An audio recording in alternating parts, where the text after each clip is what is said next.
지방자치 두 번째 강의를 시작하겠습니다. 바른슈타인의 주민참여 8단계 설입니다.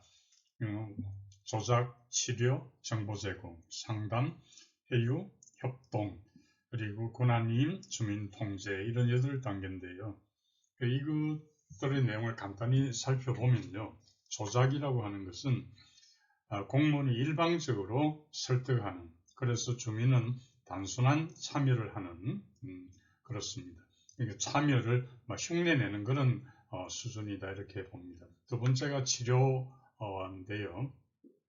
이 치료는 주민이 욕구 불만을 가지고 있을 경우에 그것을 분출을 시켜서 드러나게 해서 치료하는 그런 단계다. 그래서 이것도 참여라는 이름 아래 여전히 공무원들에 의한 일방적인 지도에 그치고 있다 이렇게 볼 수 있죠. 이 두 가지를 합쳐서 비참여라고 합니다. 아른슈타인은 세 가지 유형으로 구분을 하고 있어요. 8단계를. 세 가지 유형이 바로 비참여, 두 번째가 명목적 참여, 형식적 참여라고도 해요. 세 번째가 실질적인 그런 주민 권력, 그래서 세 번째가 주민 권력 이렇게 됩니다. 비참여, 형식적 참여, 주민 권력. 주민 권력이야말로 실질적인 참여다 이렇게 볼 수 있습니다. 자, 다시 돌아왔어요. 이제 3단계가 정보 제공입니다. 그래서 이것은 행정기관이 일방적으로 정보를 제공하는 거예요. 그래서 여전히 형식적 참여, 명목적 참여에 해당됩니다. 4단계가 상담인데요. 이것은 공청회 같은 거, 그래서 공청회를 통해서 이제 행정의 어떤 참여를 유도는 하지만 여전히 형식적인 단계에 그치고 있다. 5단계가 회유가 됩니다. 결정한 후에 주민들을 회유하는 것입니다. 그래서 여기에 각종 위원회 같은 것이 동원이 되는 것이죠. 거기까지가 3, 4, 5단계가 형식적, 명목적 참여가 됩니다. 그 다음 주민 권력에 해당되는 단계가 협동, 권한, 주민 통제 이렇게 되는데요. 자, 협동 관계를 보면은 행정기관이 최종 결정권을 가지고는 있습니다. 그러나 주민이 필요한 경우에 주민들의 주장을 협상으로 유도하는 그러한 것이 가능한 것이 협동관계다. 행정기관하고 주민과의 협동이다 이렇게 볼 수 있습니다. 7단계가 권한이임입니다. 행정기관의 권한이 주민들한테 위임되는 것이죠.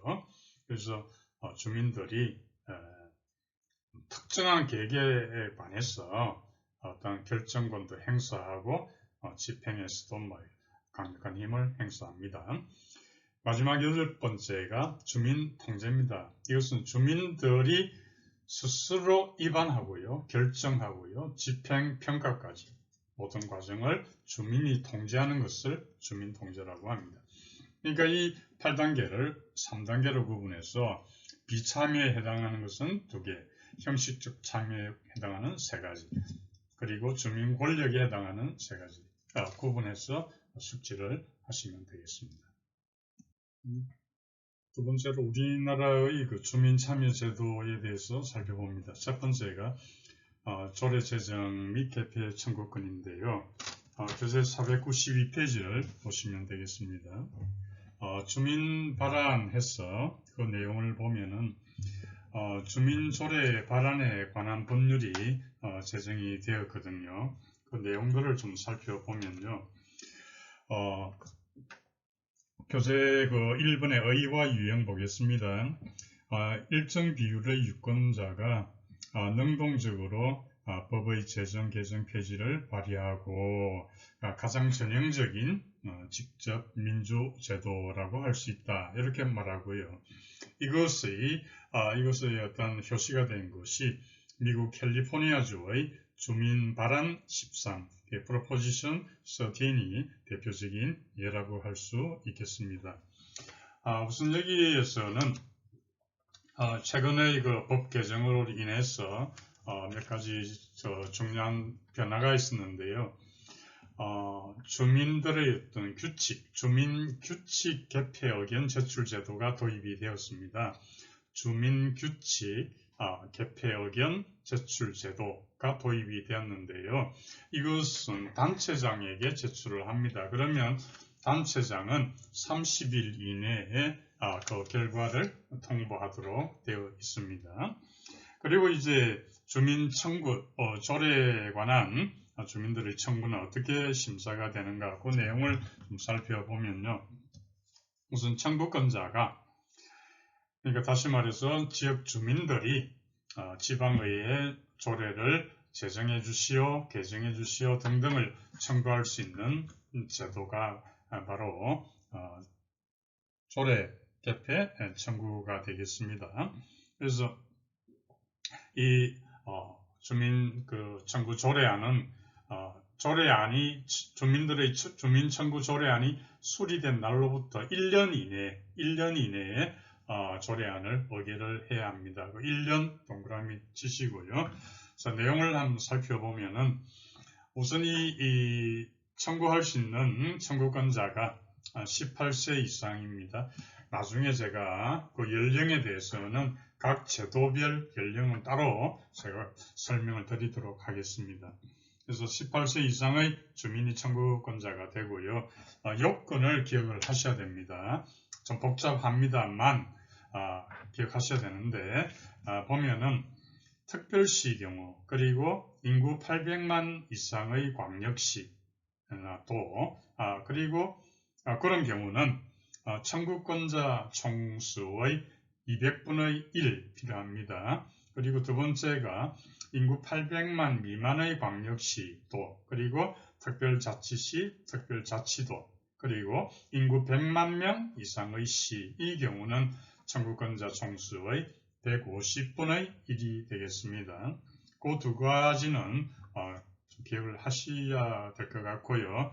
그 외에도 추가로 보면은 인구 50만 이상 100만 미만 100분의 1, 10만 이상 50만 미만 70분의 1, 5만 이상 10만 미만은 50분의 1, 5만 미만은 20분의 1 이렇게 되는데 다 기억을 해야 되겠습니다만 특히 첫 번째와 두 번째는 그 수치를 정확히 기억을 하는 것이 좋을 것 같습니다. 그리고 청구 대상에서 제외되는 사항을 기억을 하셔야 되는데요.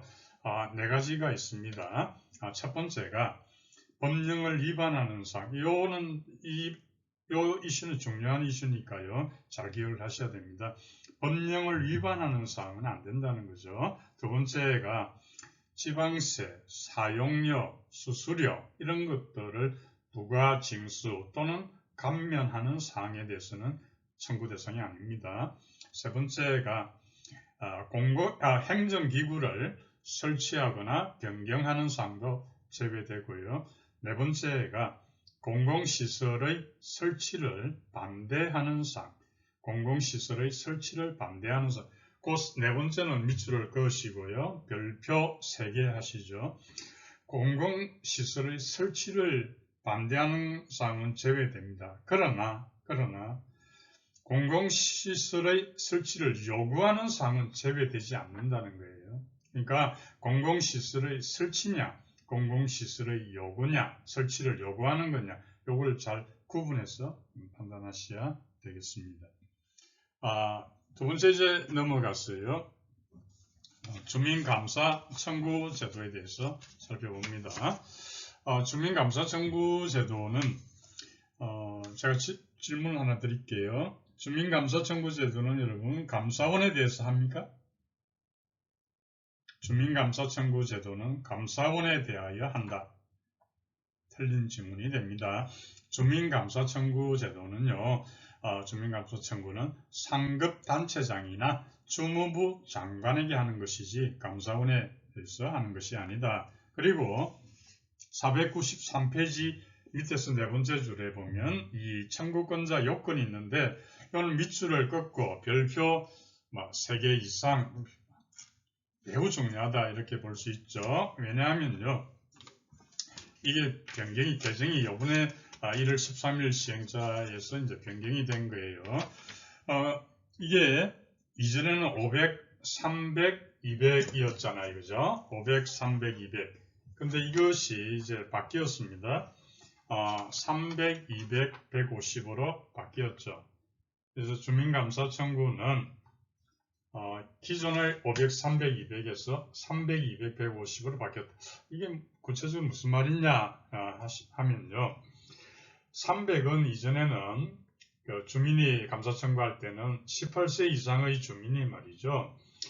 시도의 경우는 300명, 그리고 인구 50만 이상의 대도시는 200명, 그리고 그 밖의 시군, 자치구는 150명 이내 이렇게 바뀌었습니다. 300, 200, 150이고요. 이전에는 500, 300, 200이었는데 이제 500, 300, 200은 기억하지 마시고 300, 200, 150 바뀌었는데 출제될 가능성이 대단히 높다. 그래서 잘 기억하셔야 되고요. 또 하나는 주민감사 청구제도에서 변경된 것은 2년에서 3년으로 바뀌었다는 거예요. 그래서 이것은 이전에는 그것이 끝난 뒤에 사무 처리가 끝난 뒤에 끝나고 2년이 지나면 감사 청구를 제기할 수 없다 이렇게 되어 있었거든요. 그런데 이제 법이 개정되면서 사무 처리가 있었던 날이나 끝난 날로부터 3년이 지나면 제기할 수 없다. 즉 2년에서 3년으로 변경됐다는 것도 꼭 기억을 해야 하겠습니다. 그래서 내용을 한번 정리해 보면은 주민감사 청구는 감사원에 대해서 하는 것이 아니고 상급단체장이나 중앙행정기관의 장에게 한다. 이걸 기억하시고요. 그 다음에 300, 200, 150명 그리고 2년에서 3년으로 늘어났다. 이런 내용을 꼭 기억을 해야 하겠습니다. 앞에서 주민감사 청구는 18세로 변경이 되었거든요. 그럼 나머지는 연령이 어떻게 될까요? 화면에 보시면 단체장 선거 연령 가로, 주민조례 청구 가로, 주민투표 청구 가로, 주민소환 투표 가로, 주민투표 가로 되어 있는데 그 가로에 연령을 적어주시기 바랍니다. 예. 다 적으셨죠? 단체장 선거 연령 18세입니다. 주민조례 청구 18세고요. 그 다음에 주민투표 청구 19세입니다. 그 다음에 주민소환투표 19세입니다. 예. 그리고 주민투표 19세입니다. 이 연령을 잘 기억을 하시기 바랍니다.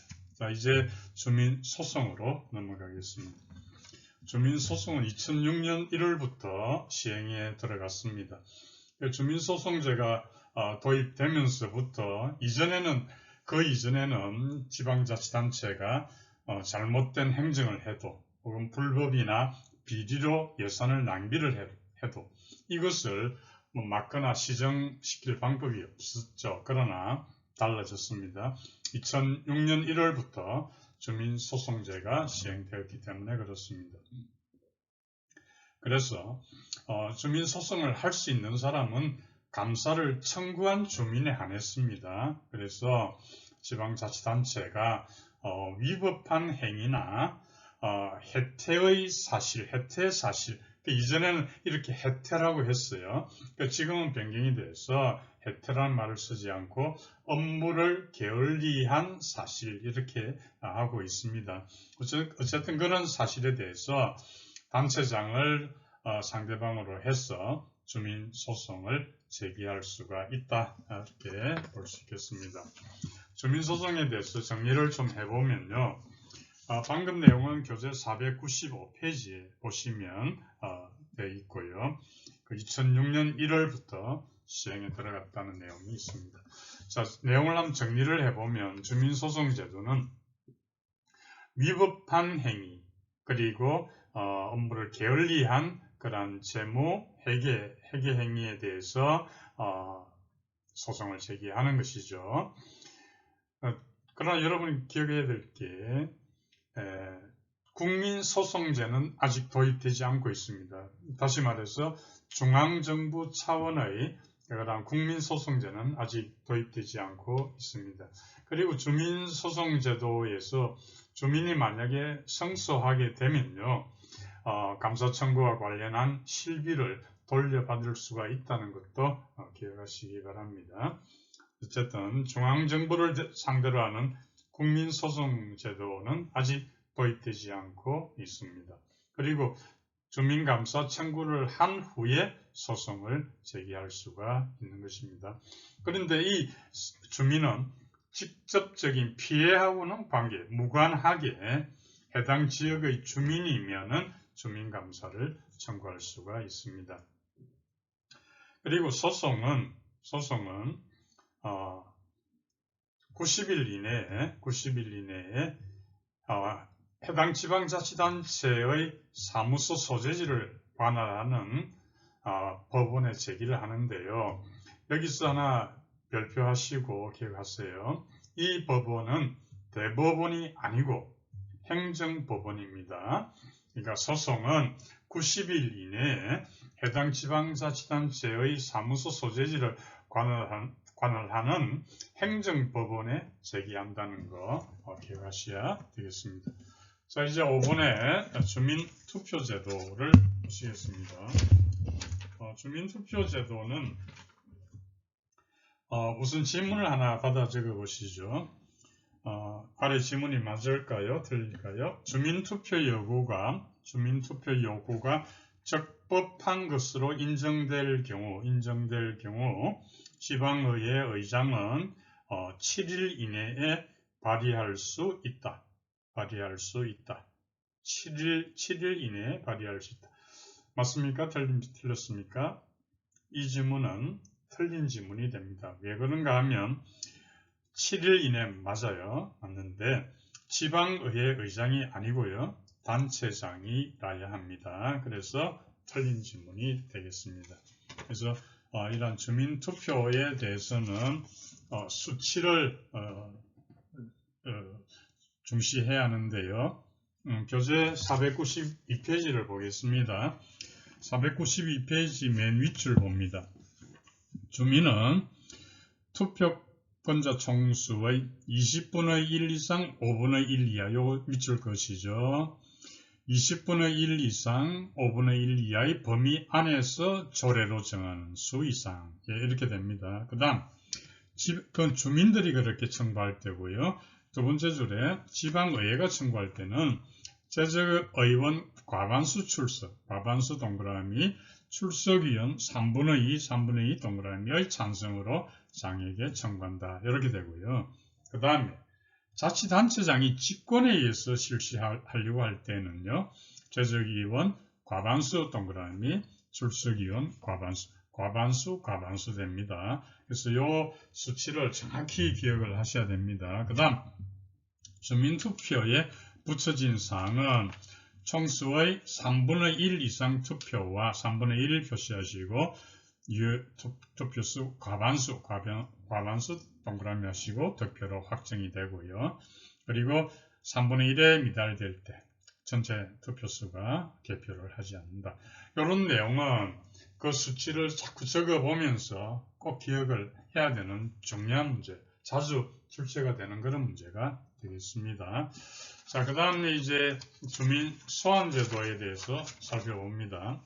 주민소환제도는 지방자치단체상이 여러가지 문제가 있다. 그럴 때 주민소환제도를 할 수 있습니다. 여기서 중요한 것은 대상 공직자별 서명인의 숫자가 되는데 교재 496페이지를 보시면 표 11-6이 있습니다. 보시죠. 특별시장, 광역시장, 도지사는 100분의 10 이상, 100분의 10 동그라미, 시장, 군수, 자치구, 구청장 100분의 15, 시도의원 100분의 20 이상 이렇게 됩니다. 그 숫자를 기억을 하실 필요가 있습니다. 잘 기억하셔야 되고요. 그래서 주민 소환의 경우는 연령은 아까 했죠. 19세입니다. 그래서 그걸 기억하셔야 되고요. 주민소환에서 이 결과는 그러면 어떻게 확정이 되는가 하는 거예요. 자주 출제가 됩니다. 이 부분은. 주민소환 투표 결과의 확정은요, 총수의 3분의 1 이상 투표고, 그 다음에 과반수 찬성입니다. 3분의 1 과반수 동그라미 치시고요. 그리고 3분의 1에 미달되면 개표를 하지 않는다. 그런 내용을 기억하실 때, 이 경우에 주민소환의 대상으로 비례대표 의원은 제외된다는 것도 같이 기억하면 되겠습니다. 그리고 화면에 보면 6번에 유의할 지문에서 이건 아까 제가 설명드렸습니다만은 다시 한번요. 주민감사 청구는 감사원에 대해서 한다. 꼽혀? 아니죠. 틀린 지문이고 상급단체장이나 주무부 장관에게 한다. 그렇게 되겠습니다. 앞 페이지에서 그 주민소환 부분 설명드렸는데요. 한 가지 추가하면은 주민소환의 어떤 보안 장치가 있습니다. 그게 496페이지 밑에서 네 번째 줄 보시죠. 보안 장치 보면은 특정 지역 중심의 어떤 소환 투표가 좀 남용되지 않도록 하기 위해서 시도지사에 대해서 그 소환 투표를 청구할 때는 당의 그 관할 구역 안의 시군자치구 전체 숫자가 3개 이상인 경우, 3개 기억하세요. 3개 이상인 경우는 3분의 1 이상의 시군자치구에서 청구권자 총수의 10,000분의 5 이상 1000분의 10 이하 범위 내 밑줄 것이고요. 별표 하나, 10,000분의 5 이상 1000분의 10 이하 범위 내에서 대통령령이 정하는 수 이상의 서명을 받아야 합니다. 3개 이상인 경우가 그렇습니다. 만약에 2개인 경우는요, 각각 100분의 1 이상 서명이 필요합니다. 자, 이제 지방재정에서 먼저 자주재원에 대해서 살펴봅니다. 우선 지방재정은 어떠한 구성체계를 가지고 있는가를 먼저 살펴보면요. 크게 3가지로 구분됩니다. 자주재원, 의존재원, 지방채 이렇게 되거든요. 그래서 시험에 보면은 공무원시험에 다음 중 자주재원에 해당하는 것은 뭐 이런 식으로 또 평이하게 질문도 하고 하기 때문에 자주재원에 어떤 게 해당이 되고 속하고 의존재원에 어떤 게 있는가 이런 것들을 정확히 기억을 하셔야 됩니다. 자주재원은 지방세와 세외 수입으로 구성이 되고요. 그 지방세는 보통세 9개, 목적세 2개로 구성이 되고 세외 수입이 있습니다.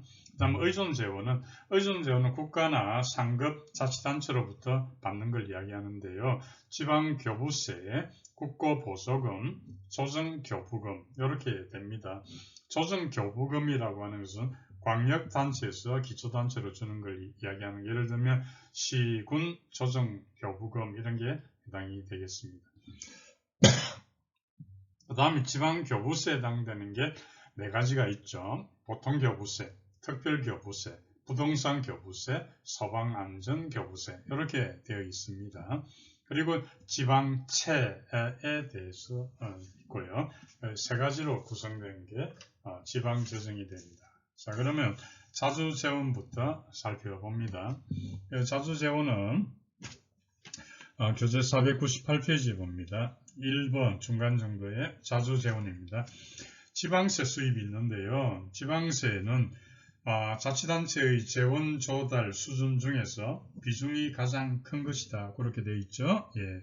그리고 지방세로서 적절한 세목이 되기 위한 조건이 거기에 1, 2, 3 적혀 있습니다. 그래서 1번에 세원의 지역 간 이동이 적어야 되고요. 2번에 조세 부담이 비거주자에게 전가되지 않아야 되고요. 3번째 조세 부담이 지역 주민에게 넘겨져야 한다. 이 3가지가 조건이 되겠습니다. 그래서 지방세 구조를 보면요. 지방세는 보통세와 목적세로 구성이 되는데, 그래서 보통세의 경우가 화면에 보시죠. 보면은 거기에 이제 특별시 광역시세가 있고요. 자치구세가 있습니다. 또 도세가 있고 또 시군세가 있거든요. 그 우선에 특별시 광역시세부터 먼저 보면 여기에 보통세가 있고 목적세가 있습니다. 그래서 오늘 기억을 다 하셔야 됩니다. 여러분들이 암기하는 나름대로의 방법을 동원해 가지고 일일이 다 암기를 하셔야 되는 그 중요하기 때문에 그렇습니다. 보통세 보면 담배 소비세, 그래서 보통 요 두 문자를 따서 기억하셔도 되고요. 나름대로 방법을 동원하십시오. 담배 소비세, 그 다음에 지방 소비세가 있습니다. 지방 소비세는요, 나중에 다 설명드리고 제가 설명드릴게요. 그 다음에 취득세가 있고요. 그 다음에 지방 소득세가 있고, 자동차세, 그 다음에 주민세, 레저세. 여기 이제 특별시 광역세 시세 중에 보통세에 해당되고, 목적세가 지방교육세, 지역자원, 시설세 이렇게 됩니다. 그 다음 자치구세, 등록면허세. 이 등록면허세가 공무시험에 자주 출제가 되죠. 다음 중 자치구세에 해당하는 것은 이런 식으로요. 그 등록면허세하고 재산세가 자치구세고요. 광역시의 경우에 주민세 사업소분 및 종업원분은 구세로 한다까지 기억하시기 바랍니다. 여기서 지방소비세 있죠. 지방소비세는 좀 달라졌는데요. 이전에는 부가가치세의 21%였는데 여기 2022년 1월 1일자로 25.3%로 늘어났어요. 21에서 25.3, 이것도 기억하시기 바랍니다. 그 다음에 요 특별시 광역시세 말고 도세를 보면요. 도세는 보통세가 취득세, 그 다음에 등록면허세, 지방소비세, 레저세 이렇게 되고요. 목적세는 같습니다. 지방교육세, 지역자원, 시설세. 그 다음 시군세를 보면 보통세만 있는데요. 주민세, 재산세, 자동차세, 담배소비세, 지방소득세. 그래서 이거는 기억을 하셔야 됩니다. 좀 힘들더라도 하셔야 된다. 그렇게 볼 수 있습니다. 자, 그리고 이제 다음 파트로 이제 넘어가도록 할게요. 지방세 설명하고 있는데요. 지방세에는 탄력 세율 제도를 숙지를 하셔야 됩니다. 탄력세가 어떤 게 있는가 하면요. 지방세법 제14조에 보면 조례에 따른 세율 조정이 있습니다. 그래서 단체장은요. 조례로 정하는 바에 따라서 취득세 세율을 100분의 50 범위에서 가감할 수 있다. 이렇게 됩니다. 조례로 정하는 바에 따라 그 내용입니다. 그래서 탄력세율인데요. 탄력세율이 어떻게 적용되는가 하면 한 세 가지로 구분해서 설명할 수 있어요. 뭐냐 하면 담배 소비세하고 그 다음 자동차 주행에 대한 자동차세. 이게 왜냐하면 자동차세는요. 자동차 소유에 따른 자동차세가 있고 자동차 주행에 따른 자동차세 구분되거든요. 그래서 두 가지입니다.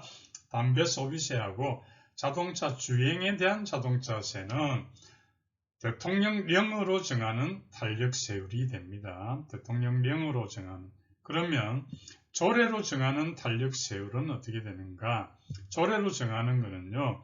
자동차 소유에 따른 자동차세, 또 취득세 이런 것들이 해당이 되겠습니다. 그 다음에 탄력세율이 제외되는 것은 두 가지입니다. 지방소비세 그리고 레저세가 되겠습니다. 이 두 가지는 제외된다. 그렇게 볼 수 있습니다. 그래서 좀 더 정리해서 이야기하면요. 지방세법 14조를 근간으로 해서 설명드리면 취득세 세율은 100분의 50 안에서 범위에서 가감될 수 있는데 이것은 조례로 정하는 바입니다. 조례로 정하는 바에 따라서. 그런데요.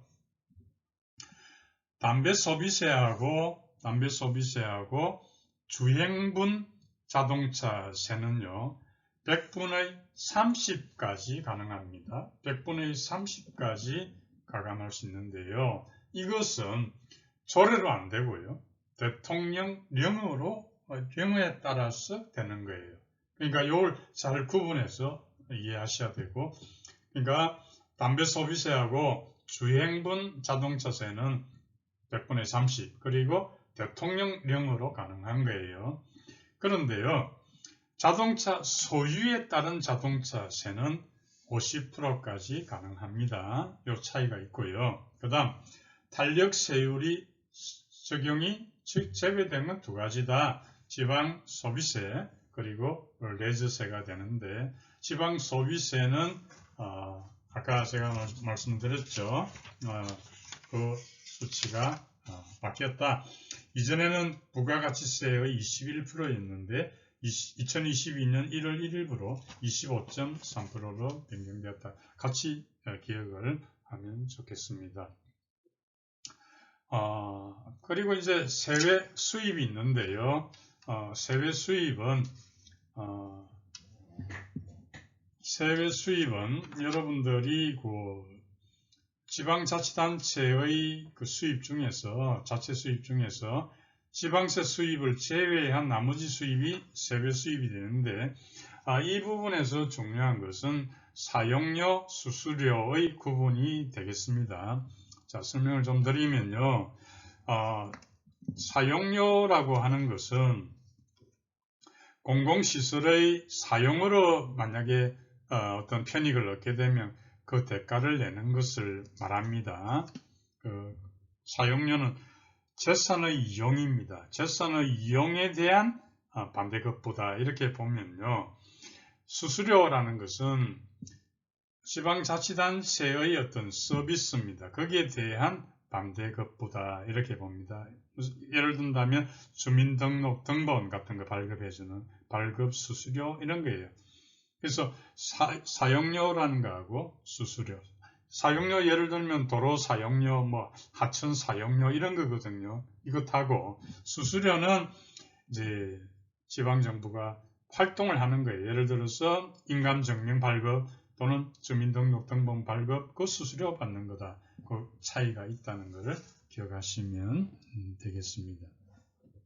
그 다음에 분담금이라는 게 있는데요. 분담금이라고 하는 것은 지방자치단체의 그 시설, 그게 설치가 될 때 주민이 특별한 이익을 받게 된다면 징수하는 거예요. 그게 바로 분담금.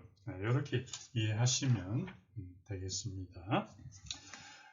그래서 분담금이라고 하는 것은 지방자치단체가 공공시설을 설치를 함으로 해서 주민이 특별한 이익을 받게 될 경우 징수하는 거다. 이렇게 이해하시면 되겠습니다. 자, 이제 의존재원으로 들어갑니다. 의존재원은 화면에 보시면 지방교부세, 그리고 국고보조금, 조정교부금 그렇게 되어 있습니다. 우선 간단히 설명을 먼저 드리고 교재를 좀 보도록 할게요. 지방교부세라고 하는 것은 지방자치단체 간의 어떤 재정적인 불균형을 좀 시정하자, 그런 취지에서 진행되고 있는 것이고요. 그래서 지방교부세는 네 가지가 있다. 보통교부세입니다. 보통교부세는 내국세 총액의 19.24% 중에서 100분의 97이다. 그러면 특별교부세라는 것은 100분의 3이다라는 걸 알 수 있는 것이죠. 보통교부세는 재정이 풍족한 지방자치단체에는 교부를 하지 않는다. 이해하시고요. 다음 특별교부세라고 하는 것은 아까도 이야기했지만 내국세 총액의 19.24% 중에서 100분의 3이 됩니다. 그래서 이 특별교부세의 특징은 행정안전부 장관의 그 재량이 많이 개입되기 때문에 정치적 요인이 좀 크게 작용한다 이렇게 이해하시고요. 그 다음에 부동산 교부세가 있는데요. 부동산 교부세는 재원이 종합부동산세 총액이 되겠습니다. 그 다음에 서방안전교부세입니다. 서방안전교부세는 재원이 담배에 부과하는 개별 소비세 총액의 45%입니다. 밑줄 것이죠. 45% 변경되었습니다. 45%에 해당하는 금액이 되겠습니다. 그래서 이전에는 뭐 분권 교부세 이런 게 있었는데 다 지금은 통합이 되었다. 참고로 말씀드리죠. 그 다음에 이제 두 번째가 국고보조금이 되겠습니다. 국고보조금은 그 특징을 보면은 사용 용도가 정해지는, 그래서 지방 통제 수단이 강한 그러한 재원이다. 이렇게 이해를 하시면 되겠습니다. 그리고 이 국고보조금의 형태는 존속기간은 3년 이내로 한다는 것도 기억하시면 되겠습니다. 왜냐하면 3년 이내 연장이 가능하다. 대통령령으로 정하는 보조사업을 제외한 보조사업의 존속기간은 3년 이내로 하고요. 3년 이내의 범위에서 존속기간을 연장할 수 있다. 이것도 같이 기억하시면 되겠습니다. 그 다음에 이제 조정교부금이 있는데요. 조정교부금은 광역자치단체가 기초자치단체에게 주는 것이고요. 또 시군 조정교부금이 있고 또 자치구 조정교부금 이렇게 있습니다.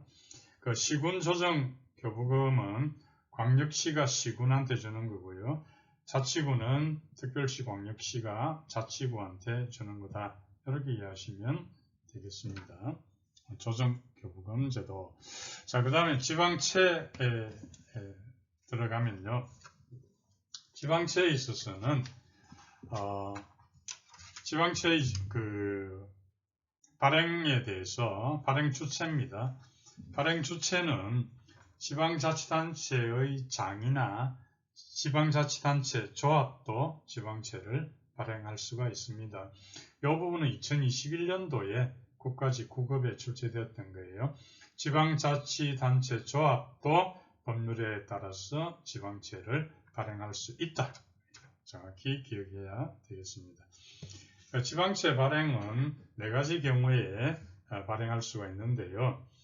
첫 번째가 공유재산 조성이나 또는 재정 투자사업, 여기에 드는 경비충당입니다. 두 번째가 재해 예방 그리고 복구 사업입니다. 세 번째가 천재지변으로 발생한 예측할 수 없었던 세입의 결함을 보전이 메꾼다는 뜻입니다. 네 번째가 지방채의 차환입니다. 차환이라는 것은 발행된 채권을 다시 채권으로 상환하는 걸 이야기하는 것이에요. 그런 경우고요. 또 지방채를 발행하려고 하면요. 지방의회 의결을 얻어야 됩니다. 그런데 유의해야 될 것은 뭐냐 하면 지방채 발행 한도 범위라고 하더라도 외채의 경우는 달라요. 외채를 발행하는 경우는 지방의회 의결을 거치기 전에 제가 질문 드릴게요. 어느 장관의 승인을 받아야 합니까? 지방채 발행 한도액 범위라고 하더라도 외채를 발행할 경우에는 지방의회 의결을 거치기 전에 어느 장관의 승인을 받아야 한다. 자주 출제되는 질문입니다. 기획재정부 장관 이렇게 하기가 쉽죠? 아닙니다. 행정안전부 장관의 승인을 얻어야 한다. 꼭 기억하시고요. 외채 부분에서는 제주특별자치도를 따로 기억하셔야 됩니다. 제주특별자치도의 경우에는 도의회 의결을 마친 후에는요. 외채 발행하고 그 다음에 지방채 발행 한도액의 범위를 초과한 지방채를 발행할 수가 있습니다. 이 경우는 도의회 재적의원 과반수 출석이고요. 그 다음에 출석의원 3분의 2 이상 찬성입니다. 그 제주도에 대해서는 자율성을 부여하고 있다. 그렇게 설명할 수가 있습니다. 그래서 다시 한번 이야기합니다만 제주특별자치도 도지사는 제주특별자치도의 발전하고 관계가 있는 사업을 위해 필요하다면 도의회 의결을 마친 후에 외채 발행하고 지방채 발행 한도액의 범위를 초과한 지방채 발행을 할 수가 있다. 그래서 그 특별법에 되어 있는 조항이 되겠습니다. 그런 내용들을 잘 기억해야 됩니다. 자, 그러면 밑에 화면에서 지방채 부분에서 유의할 지문을 한번 보겠습니다. 1번, 2번 여러분 힘으로 한번 메꿔주기 바랍니다. 저는 문제만 읽겠습니다. 외채 발행 시 한도액 범위이더라도 지방의회 의결을 거치기 전에 기획재정부 장관의 승인을 얻어야 한다. 자주 출제되는 지문입니다. 제가 설명드렸습니다. 답하십시오. 자, 2번입니다. 제주특별자치도는 한도액을 초과하여 지방채를 발행하려면 제적위원 가로가 출석하고 출석위원 가로 이상의 찬성. 이것도 설명드렸는데요. 가로 메꿔주시기 바랍니다. 지방재정력의 평가입니다. 세 가지 기준이 있죠. 1번의 재정자립도입니다. 이것은 지방자치단체의 총 세입 중에서 자주재원이 뭐였죠? 지방세와 세외 수입이 되겠습니다.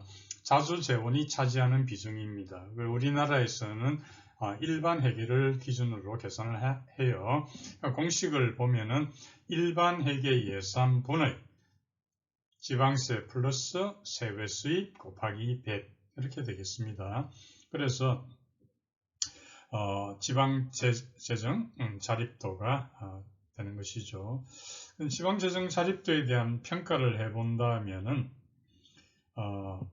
일반 회계만을 고려하고 있죠. 그죠? 그렇기 때문에 특별 회계하고 그 다음에 기금을 고려하지 못하지 않습니까? 그렇기 때문에 자치단체의 실제 어떤 재정력이 과소평가될 수가 있다. 그런 평가를 내릴 수가 있겠습니다. 두 번째가 이제 재정자주도입니다. 이것은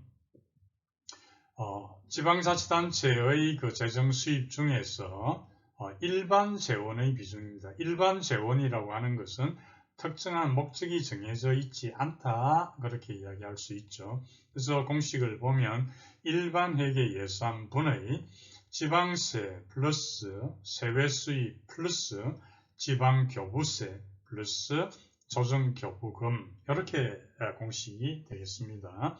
재정자주도 그렇게 되고요. 그래서 이것은 화면에 보시면 재정자립도가 지방교부세 효과를 반영하지 못한다는 문제점 해결하기 위해서 그래서 방금 공식에서 지방교부세가 들어가게 되겠습니다. 세 번째가 재정력 지수입니다. 이것은 뭐냐면 지방자치단체가 기초적인 재정 수요를 어느 정도 자체적으로 해결할 수 있나 그 능력을 보는 거예요. 그래서 공식은 기준 재정 수요액분의 기준 재정 수입액 곱하기 100 그렇게 하고 있습니다. 자, 이제 세 번째에 보면 재정 위기 관리 제도와 긴급 재정 관리 제도가 있는데 설명드리겠습니다. 우선 재정 위기 단체가 있습니다. 재정 위기 단체는 재정 위험 수준이 심각하다고 판단되는 지방자치단체를 재정 위기 단체로 우리가 규정하고 있지요. 근데 그 다음에 있는 긴급재정관리제도라고 하는 것은 뭐냐면 재정위기 단체로 지정이 되었어요. 그래서 재정 건전화 계획을 3년간 이행을 했습니다. 그럼에도 불구하고 수준이 더 악화되면요. 긴급재정 관리단체로 지정이 가능합니다. 그래서 그게 첫 번째고요. 두 번째 조건은 소속 공무원의 인건비를 30일 이상 지급하지 못하는 경우에도 긴급재정관리단체로 지정이 될 수 있고요. 또 세 번째로 상환일이 도래한 채무, 그 원금이나 이자에 대한 상환을 60일 이상 이행하지 못한다. 60일 동그라미 치시고 인건비 30일 동그라미 치시고요. 그럴 경우에 긴급재정관리단체로 지정이 가능합니다. 예, 그런 내용들을 숙지를 하셔야 되겠습니다. 지방자치에 대한 설명을 전부 마치도록 하겠습니다.